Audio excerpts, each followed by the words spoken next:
Want to learn another way in which you can address your limiting beliefs and replace them with empowering beliefs?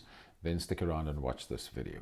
Hi, my name is Jacques Snyman and I make videos to help you create a more secure future for you and your family.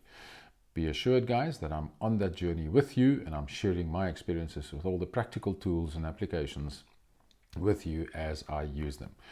Today I want to share a second method with you that you can use to simply start changing those limiting beliefs that may well be holding you back.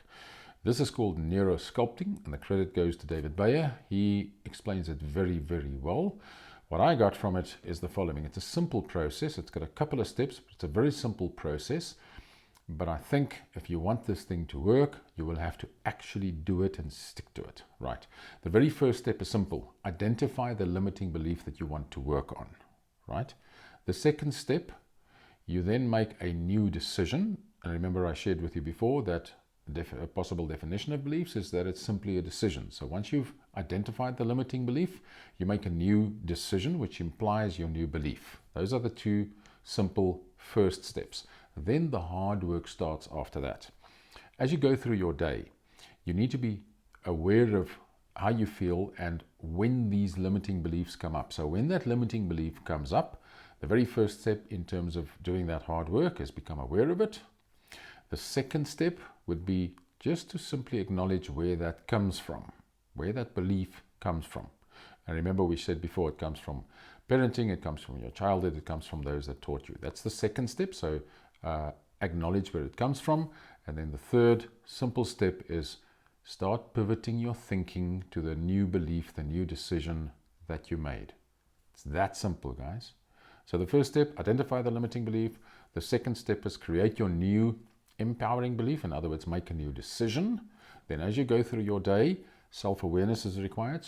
So just figure out and confirm when the limiting belief comes up. The step after that is acknowledge where it comes from.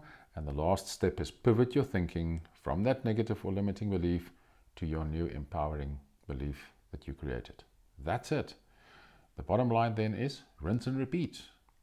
This process will start changing, make physical changes and cause new pathways to be created within your brain.